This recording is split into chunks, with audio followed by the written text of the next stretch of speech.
Bonjour Alexis Corbière. Bonjour Gérard. L'Assemblée touchée par le coronavirus. Un député Les Républicains du Haut-Rhin, Jean-Luc Reiser, hospitalisé en réanimation.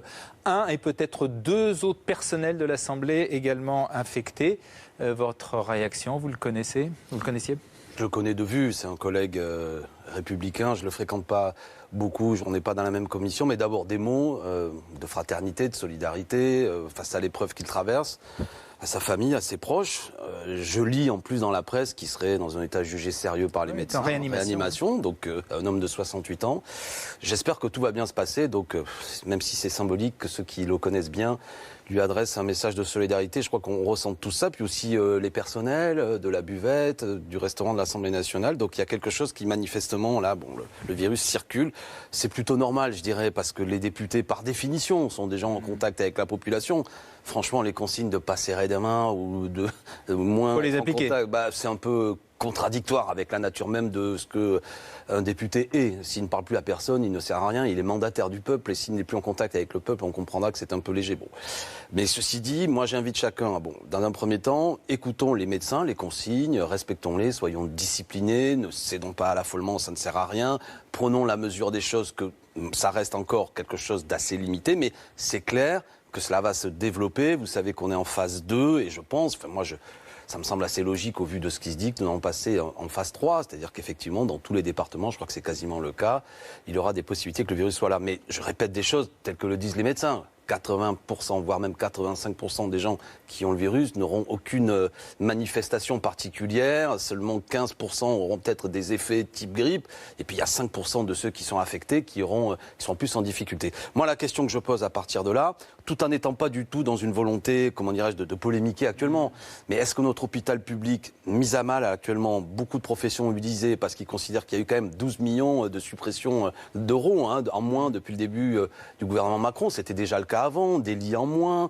il y a d'ores et déjà même coronavirus, les urgences, il y a 2 fois plus de gens que ces dernières années, il y a 80 000 lits qui ont été fermés, je crois, en une dizaine d'années. Est-ce que cet hôpital public est en capacité d'encaisser, si je puis dire, le choc? Vous avez des doutes? Un peu, moi je suis en Seine-Saint-Denis, le préfet nous a réunis la dernière fois, c'est l'hôpital Avicenne à Bobigny qui va accueillir, bon très bien tout ça, mais on voit bien que moi je connais bien les hôpitaux dans ma circonscription, à Montreuil notamment, ils sont déjà en une situation où tous les soirs, hors coronavirus, vous avez des gens qui dorment sur des lits d'urgence, qui n'ont pas de chambre. Est-ce que si ça monte, est-ce que si le pic est là, on sera en capacité Donc des inquiétudes sur l'hôpital. Je prends un exemple, par exemple, en Seine-Saint-Denis, dans les écoles, c'est un médecin scolaire pour 10 500 personnes. Normalement, c'est un médecin pour 5 000 enfants, c'est ce qui est conseillé. Donc on observe à cette occasion quand même que, même si nous sommes la 6e puissance mondiale par rapport à d'autres pays, je ne dis pas, nous ne sommes pas le tiers-monde, mais que notre hôpital public, mis à mal par des politiques d'austérité, est-ce qu'on est en capacité de faire face totalement si la crise augmentait? Moi, je m'interroge. Mais avant tout, faisons confiance. D'une façon générale, sur la gestion de la crise par le gouvernement, elle est correcte ou Oui, correcte, il y a des informations qui sont données, etc. Mais ça révèle, par exemple, sur les médicaments, est-ce que les gens savent que 90% des médicaments sont fabriqués à l'étranger? Est-ce qu'il ne faudrait pas aller vers... Nous, c'est ce qu'on propose, un pôle public du médicament pour être totalement autonome. Bon, c'est ça qui est dit. C'est-à-dire que moi, de ce que je vois, les consignes des directions de la santé, tout ça va bien, mais le discours politique du gouvernement, quand même, à la lumière de toute une série de mesures d'austérité qui vont mobiliser la profession et qui la mobilisent encore, on a envie de dire, attention, là, vous payez un peu les conséquences de politiques que vous avez menées. Un point précis, celui du droit de retrait. Il a été invoqué par un certain nombre d'enseignants, des chauffeurs de bus. Le gouvernement dit qu'il n'est pas justifié, votre opinion? Moi, je crois qu'il est tout à fait justifiable si c'est fondé que des salariés mais tout le monde peut comme ça mettre en avant le droit de retrait? Est-ce que tout le monde est fondé à le dire? Mais si dans une profession, par exemple, il était dit clairement qu'il y a tel ou tel collègue qui ont contracté le virus, qui semble qu'il soit là, etc., à quoi ça sert d'aller travailler? C'est pour ça. Par exemple, dans le métro, justement, il y a il y a 2 personnels qui sont à première vue Oui, mais un des personnels. Mais est-ce que ça veut dire que le virus est partout dans le métro? Je ne sais pas. Moi, ce que je pense, c'est qu'on peut quand même, à bon droit, juger que s'il y a des salariés qui jugent que le fait d'aller au travail amènera mécaniquement à ce qu'ils soient contaminés, c'est pas idiot qu'il y ait une position de retrait qui soit obtenue. Si c'est fondé, franchement, les salariés ont plutôt raison. Alors, le débat hier, il y avait encore le débat sur les retraites à l'Assemblée, avant justement qu'elle s'arrête. Ouais. Surprise, puisque donc le débat est clos, la loi a été votée, et cela parce que vous avez quitté l'hémicycle. c'est un abandon de poste, non? Là, vous parlez de la loi organique. Oui, la loi organique. C'est-à-dire la petite loi qui suit voilà. pour un peu... Ah oui, il y avait quand même 1800 amendements qui étaient déposés. C'est quand même une loi qui fixe notamment la règle d'or sur l'équilibre financier. Donc c'est une loi importante. D'accord. Si nous avons quitté l'hémicycle, mais tous les groupes, c'est-à-dire les Insoumis, les communistes, les socialistes, et même à la fin les Républicains, c'est parce que nous n'avions plus affaire à un rapporteur qui nous donnait des réponses, mais un répondeur automatique qui chaque fois disait rejeter. Et quand même le gros morceau, si je puis dire, était l'utilisation du 49.3 pour imposer la grande loi sur les retraites. Au bout de 13 jours seulement de débat, c'était considéré comme trop par cette majorité. Mais allons plus loin. Nos amis socialistes ont demandé à ce qu'il y ait une commission d'enquête parlementaire qui soit faite sur, vous savez, l'étude d'impact de 1000 pages dont beaucoup de gens ont considéré qu'elle était erronée. Cela a été rejeté.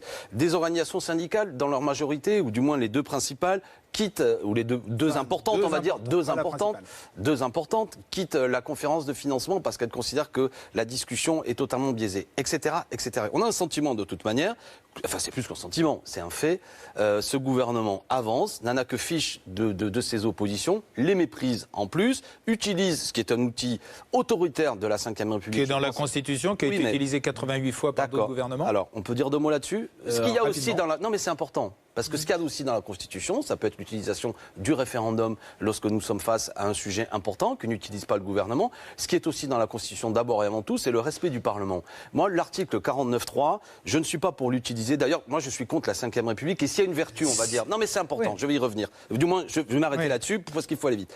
S'il y a une vertu dans ce débat, c'est le fait que nos institutions aujourd'hui, selon moi, étouffent, obstruent même l'obstruction de notre système. C'est vous qui l'avez fait. Est-ce que vous n'avez pas été pris à votre propre piège? Vous avez cette avalanche d'amendements, des amendements qui parfois voulaient rien dire, on changeait annuellement par chaque année. C'est pas vrai. Déjà ça, c'est pas vrai. Donc déjà vous répétez, là, vous me décevez. C'est ce que dit le Premier ministre. Mais c'est pas fondé.